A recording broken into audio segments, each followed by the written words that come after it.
Hey there viewers, welcome back to the Self-Made Auto Channel. Got the 2005 Hyundai. It's the Tiburon. It's got the big 2.7. Money lights on, and the fella tells me that he's having a problem with the VSS, so it's the vehicle speed sensor. So I'm assuming that's what code is in it.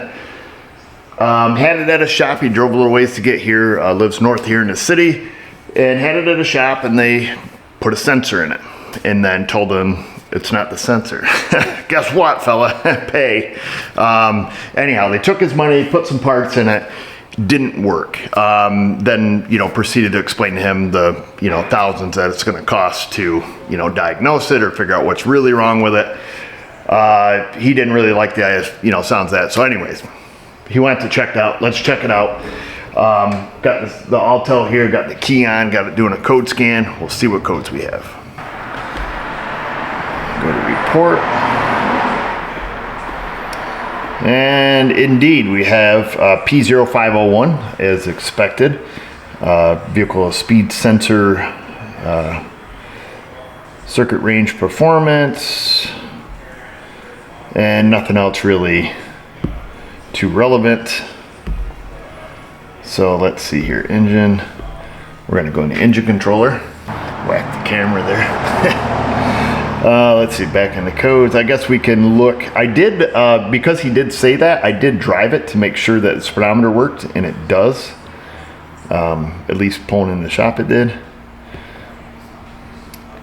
But we can see here he was at 2,300 RPMs. Likely the vehicle was moving down the road. Just looking at the freeze frame data, it's fully warmed up. So this is interesting that it shows 0 miles per hour here.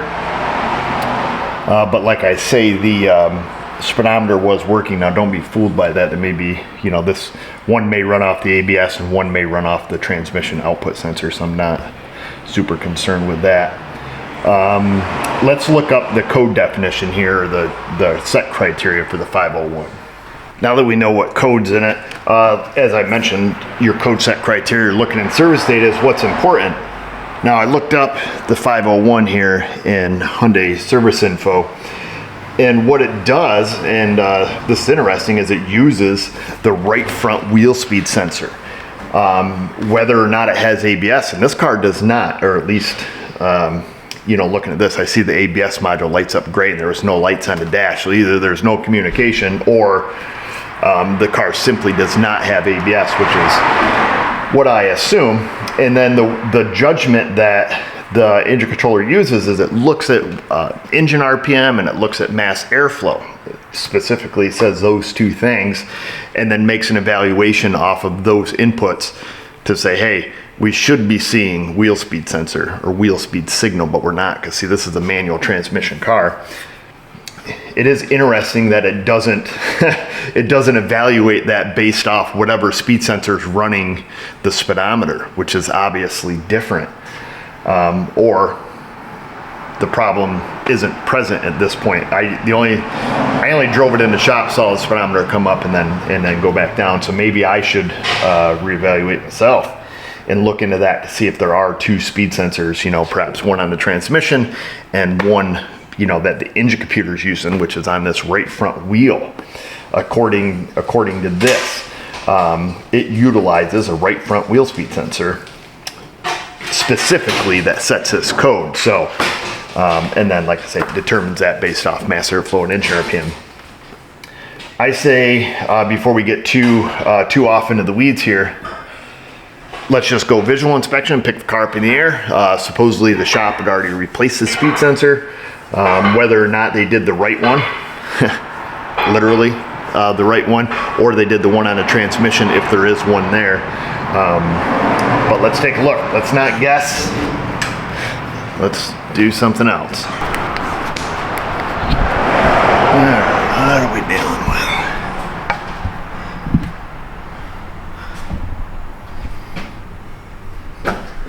All right, we're dealing with some zip ties. Does that look like it's been touched? I don't think so. Those clamps and stuff are super rusty, but I kind of paused there for a minute.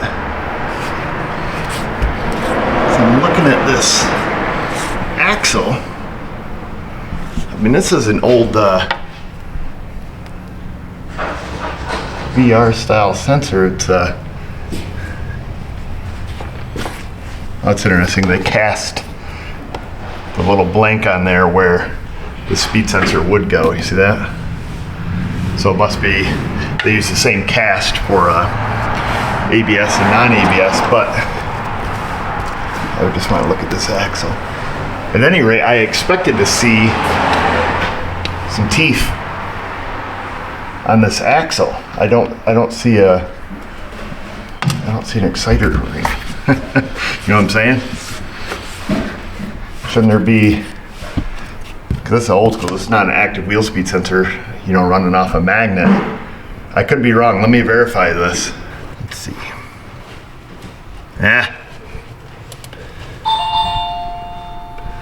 We're missing some teeth, dude. Just like everybody at the county fair. So that's what's going on here, folks. We're literally missing some teeth on the outboard CV axle. See what I'm saying? Our speed sensor is not going to work without that. Let's see here. Yes, sir. Huh. Got an engine light on, you just need a new axle. Easy. Couple things. Boom. Here's our shaft, just got it from the Zone. That's the only place that can give me one today. And that does have a tone ring on it. Yeehaw. Secondly, the customer did indeed get a new speed sensor, you know, albeit the incorrect one. That speed sensor is new on the transmission. And I spoke with the young boy who owns this thing, and they told him at the shop that did that they're going to have to put the sensor in, then he's going to have to drive it to see if they fixed it. And then if not, then they were going to full wallet flush him, you know, for X amount of thousands to, you know, fix the wiring or whatever it is they had to do after that point. So that's that. It's just so ridiculous to me. The number of shops that don't have service info. This was not a complicated diagnosis. Really look it up, look at it. Oh, look, it's broke. Move on with life. You know, we get it all the time in our comment section. Oh, Erico, you're so smart. You're a genius. And I tell you guys often that it's simply not true. And it's not. I would say that people that are actual mechanics, like really good, like top of their game, you know, I can think of several. They must look at me and laugh when they read the comment section, because I certainly do. Because at the end of the day, I'm not super smart. I know some very basic, you know, automotive stuff, and I know how to read and comprehend. And that's literally it. And that's what 90% of this is. It's your ability to read and follow directions. Pretty much get you through most anything in life. But I don't know. It's just kind of crazy to me. These shops that don't have service info and don't look, just assume. You know, pull a code, throw it apart, pull a code, throw it apart. Right? Yeah. The people want to see you. I'm gonna turn. You ready? No. It's gonna be super close to your face. Way too close. There you are. What's up? Here I am. Is somebody on the phone for me? I do have a question for you. Stand by, folks.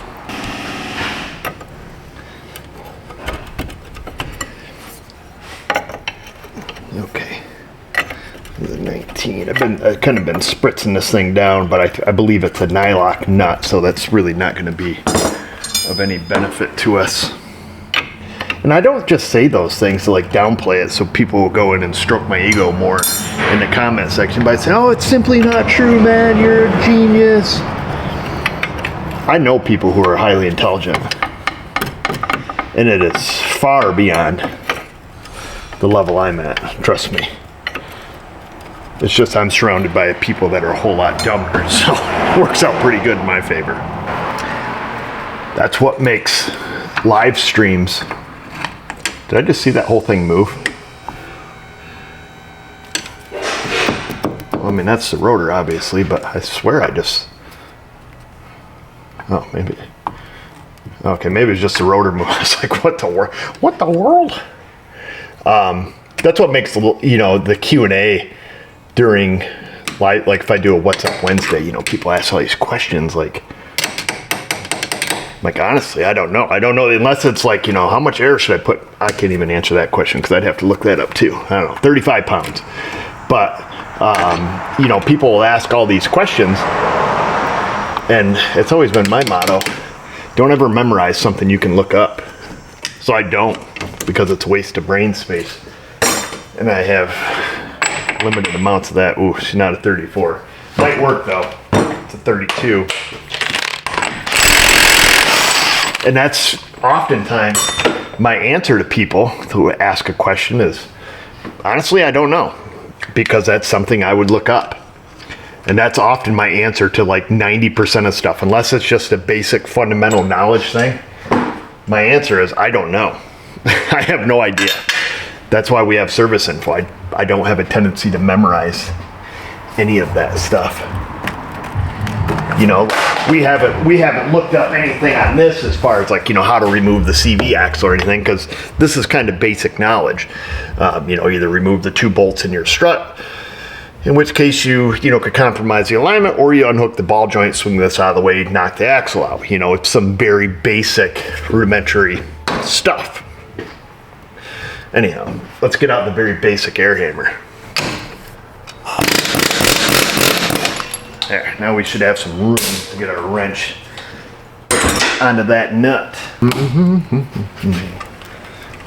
Should go on the other side of it, because when we try to turn it now, it's going to want to turn the whole knuckle.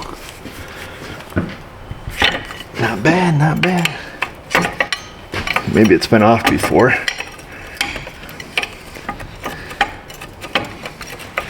Bruh, have you used these yet? These are the new Astro. I think they call them the razors. Dude, look how thin these are for a ratchet wrench. Of course, straight, no offset to the box, non-reversible, but they are the bee's knees. Okay, let's make a comparison. Some of the best wrenches on the planet. These are the top tool, Taiwanese. But look at the box end in comparison. Of course, this is a 15-degree offset, but look how thick these ratchet wrenches are not. I don't know, maybe that's not a good representation. Maybe it is, maybe it isn't. But these are pretty sweet. That's always one of my gripes about ratchet wrenches, is their thickness.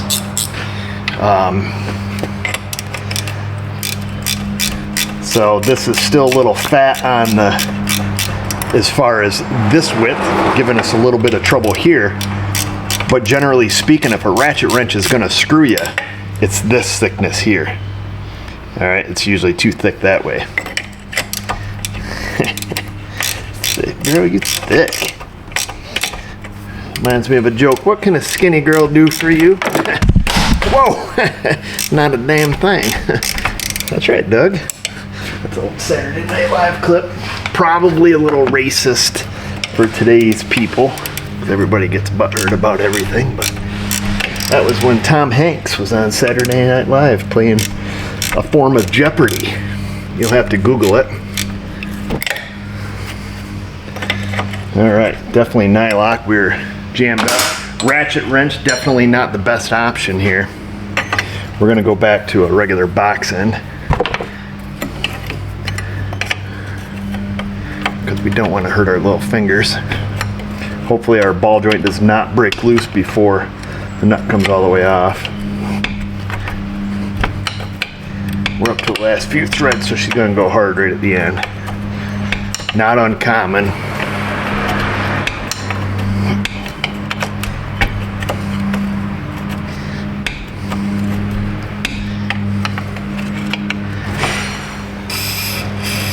That should be a that should be a real eye-opener for you. Like, oh, where's this guy's intelligence level at? Everybody thinks he's genius. Well, he memorizes Saturday Night Live clips, most of The Office, and a lot of the Tommy Boy references, along with most every Austin Powers movie. Here's your sign. Good old country boy like that should have all his scripture memorized. Has a hard time with that. Can remember a Saturday Night Live clip though, from like the 90s. So if that's a little bit of a clue for you, there you go. I do remember most cars I work on, what was wrong with them. It does frustrate me sometimes when I look up a repair, look at my repair notes and like, man, I do not remember working on that. That's when I think about checking myself in, saying this is it, this is the end. I can't remember that. I'm not great at remembering dates, but, oh, come on, my guy.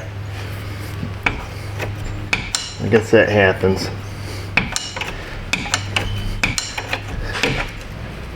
Dude, how long is this thing?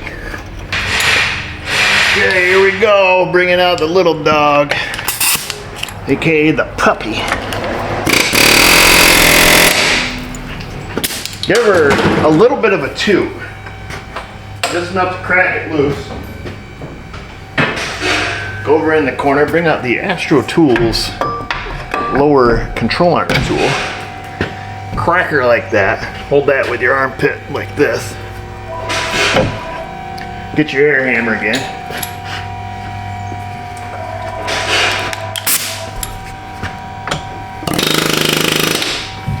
With your elbow, do a little, make it.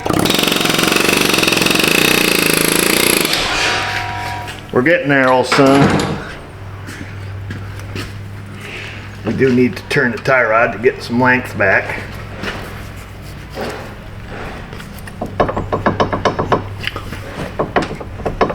Come on, man.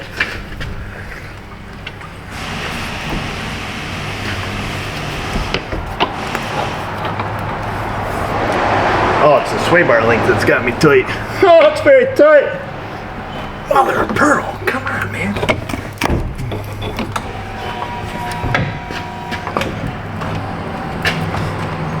I'm gonna have to go on the other side and turn it a little bit.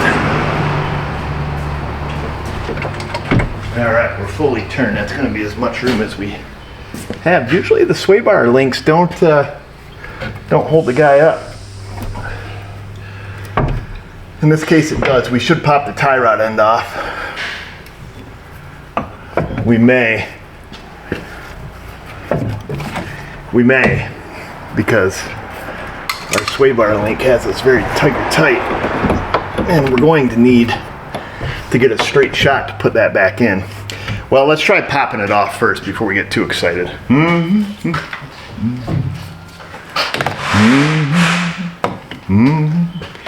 So it does go on an intermediate shaft, but however it should separate here.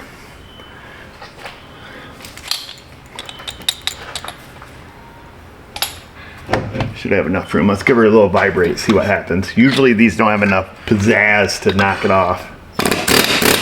But in this case it does, and it came off easily. Wow. Wow. That's the best Owen Wilson I have. I guess I do have most of Lightning McQueen memorized as well. So there's that. I don't know if that really helps your judgment on me or not. Probably my all-time favorite movie. Oddly enough. I guess the name of the movie isn't Lightning McQueen. Holy! Cats. Ironically, my favorite movie is Cars, in which case I will tell you I'm not a car guy. However, I do appreciate good animation. And the amount of little Easter eggs they put in that movie. It's pretty awesome. All right, let's compare this to the old one. I guess what I'm saying is somebody put a lot of thought into that movie and into the backgrounds and all the little stuff they did. What a great movie. There's that. There's that with a tone ring. There's this one. See what doesn't belong or what's missing. It looks like it has been missing a very long time.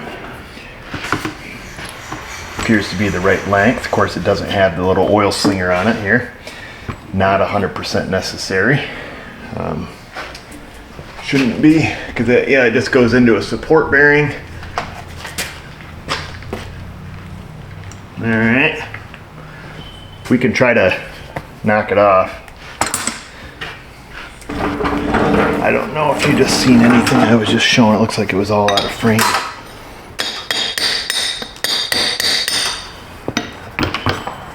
It's probably not super important.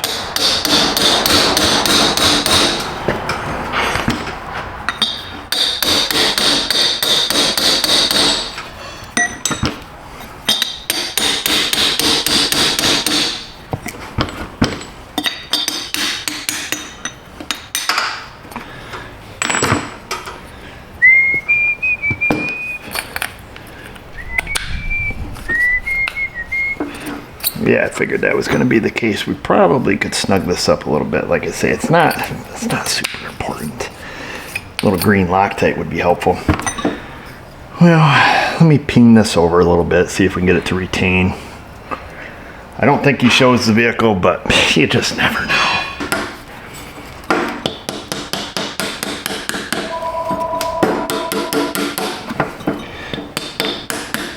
We're cooking now, boys.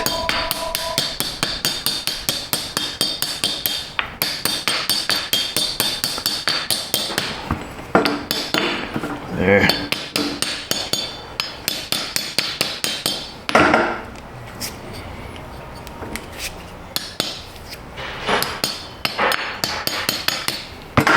I don't know. Nah, see, you can't really. Well, not. Yeah, it's on there good enough. It doesn't do much. It's just a little dust shield. So even though it rotates, I can't pull it back off very easily because I could only peen the outside edge. So it'll be fine. It's not going anywhere. And even if you don't, even if you don't salvage yours, you don't 100% need it.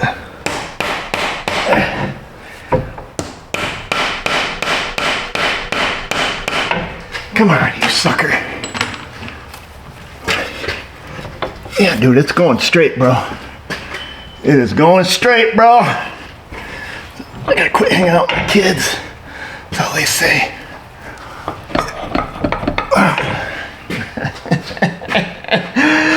I'm going home. Okay, one more try.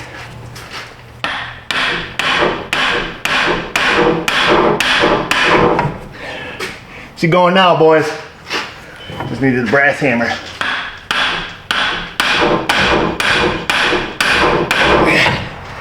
Yes, sir. This guy's breathing like he's been running a marathon. There it is, old son. We're in. We're ready to book that's called How to Tell If You're Out of Shape. How to tell if you're out of shape. If you put in a CV axle and you're out of breath, you're out of shape.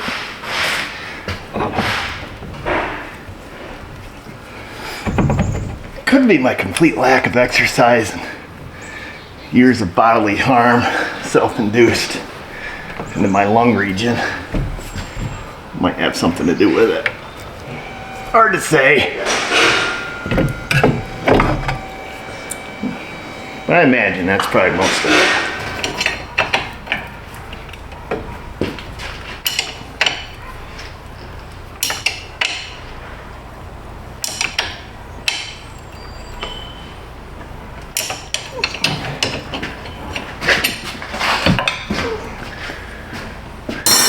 There's that. You might have to put a little pressure on it. Keeps the stud from spinning. Of course, we'll come back with a torque wrench and obviously torque all of that naturally. Got the new castle nut. We're gonna reuse the old lock washer. It's a big sucker. What size? Big sucker. That's what you tell the parts guy. Man, he must have fricked up all the threads. Idiot. Torque spec is 150 to 200. They just give you a roundabout range. But once that sucker's tight, the difference between 150 and 200 is not much of a turn. So we're gonna start on the low side. see where our hole is. Ooh, she pretty well lines up there, and that was 153.9. Where'd the cotter pin go? Oh, there it is. So we're gonna leave it at that, because if we go any tighter, we're gonna miss the hole.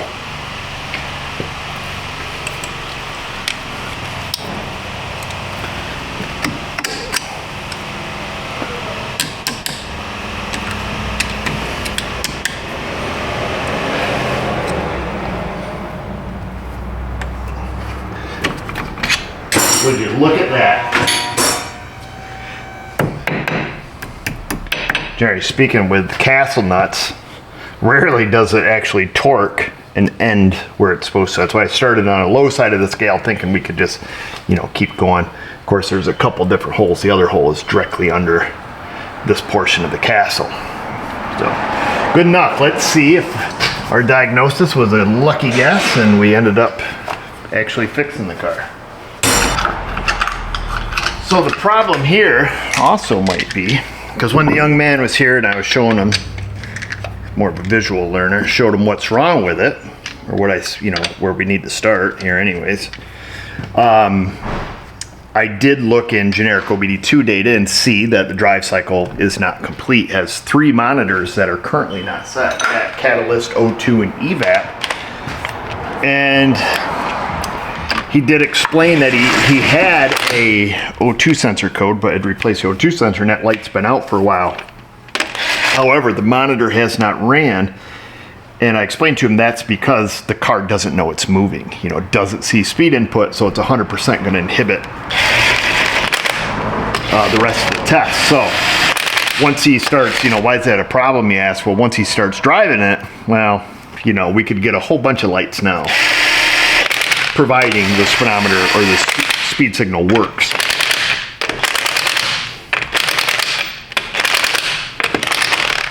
All right, let's torque those bad boys.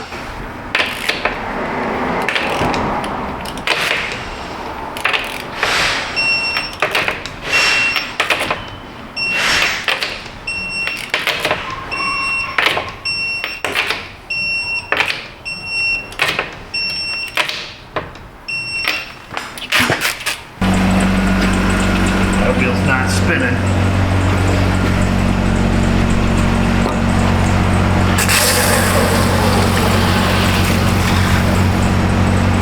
Now it's manual shift. Okay, wheels going round and round. That's right, just like a record, baby. Just like you just said. Let's pop in here. We'll probably have to go over and do that again, but we're gonna look right at this speed signal data.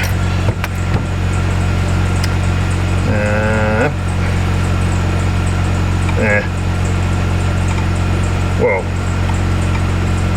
Vehicle speed 0 mph. Okay, hopefully that wheel's not turning. Good, so far the scan data is correct.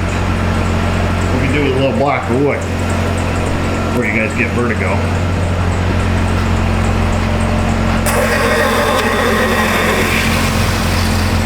Alright, we know it's spinning. Ayo! There it is. We fixed it. Yeehaw. Lucky guess, huh? There we go. Put her back in neutral. Shut her down. Alright, we're out of here. Easy. That's it, folks. Super easy. Is working on scan tool. I'm going to take it for a little rip around town, make sure everything's good. And like I say, I mentioned to the customer, now that we have speed input, this thing's going to run the drive cycle, providing the other inputs are good, temperature sensor and, brake and clutch and all the other things that can inhibit a drive cycle. So he could have some other issues. So he'll find out soon enough. But the P0501 should be satisfied now. And interesting, looking through service data to see how that works. And I don't know how to say it, so I'll just say it. You guys, as I mentioned, are always down there. Oh, you're so amazing. You want to know what puts the big gap between me and almost every shop in our area? Service info. And it's just like I said. How did we fix this car? We didn't fix it using, a $4,000 Pico scope. We didn't fix it with a $6,000 scan tool. We didn't fix it with, any test lights or jumper leads or, you know, special test equipment or special Hyundai only tools. We fixed it with some service info and a visual inspection, and that's it. That's it. And that is what gives me the big gap. And I hate to, you know, say I'm not trying to sit on a soapbox or a big pedestal over here, but that's what separates me between the shops in our area. When I get the cars in that I'm fixing from other shops, they don't have service info. And it blows my mind in 2025 that they literally will run shops. Some of these are big shops, lots of bays, lots of guys, zero service information. No OEM, no aftermarket, no books, no nothing. You know what they have? They have Google, they have forums, they have Reddit, they have Wikipedia, they have YouTube. And we'll spend endless amounts of time on there. You know what else they have? Big guesses. You know what else they have? Usually really big, nice houses too, and really shitty employees. So that's it. It's not a big secret, folks. It's not, you know, this super high IQ. It's not this, you know, crazy analytical thought process. It's not. It's the ability to read and follow instructions and a vague, brief understanding of how a car works. And that's it. I'm not trying to downplay it. I'm not trying to be like, oh, you know, humble. It's just, that's it. I didn't go to college. I don't have a high IQ, but I can read and understand what I read and apply it to this. If I didn't know that code, you know, where this car picked up its speed signal for the ECM, I would have took a big fat guess like the transmission as well. But I had some other clues going into it. A, experience, and B, the speedometer worked. Okay, well, why is that working? You know, that should have been your first question to yourself. Okay, the speedometer works, but we have a speed sensor code. Okay, you know, why is this doing this? Is there two speed sensors? Is it a message that's broadcast on the network? Is it like the old Toyotas where the speed sensor went from the speed sensor to the cluster and from the cluster to the computer on a dedicated single wire, not on the network? You know, how does this work? And how do we answer that question? Boom, we look in service data. And that's it. This shop could have fixed it if they looked in service data and not even understood it, but just took a guess like, oh, geez, you know, it needs that right front speed sensor. Oh, geez, look, the axle's broke. You know, look, just like us, just, you know, lucky. Like they're, you know, look at it. We're like cavemen, knuckle draggers over here. But that's it. And then the beauty about living in the United States of America, there's multiple things that you could fill in there. One of those things is our Right to Repair Act. I have the same advantage that they do. I can go on to MotoLogic, ALLDATA, Mitchell On Demand, Motor. Those are 4 big aftermarket service info places, and I could buy that service info. And I do. It costs me hundreds and hundreds of dollars a month for service information. And then guess what? I could go to HyundaiUSA.com or whatever their website is. I think it's something like that. And I could have factory Hyundai service info. But that's essentially what we were looking at here on our scan tool, where it has motor service info, which was just a reprint of the Hyundai stuff. Hyundai Kia service info is fantastic, especially if you're a scope user. It shows scope captures on there. It's really good service info. Very good code set criteria.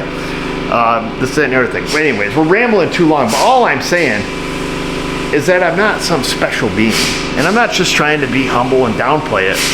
Because I'm not. There are some guys that I know are special, and I mean they are brilliant, intelligent, and just they can think, you know. And I love that. I'm envious of them. But in my case, I'm none of those things. But I can read and comprehend, and I'm smart enough to know, like, okay, I don't know why this isn't working. Let's look it up, and that's it. We're gonna leave it at that. Down there, folks, Insty. See, I don't even know how to do this. Throwing gang signs. The Facebook, that's where we're at. And that's it, folks. I think you guys are great. You don't need to toot my horn anymore, because that's just the cold hard truth. And you guys are great. And just remember, viewers, if I can do it, pointing too early here, you can do it. Thanks for watching.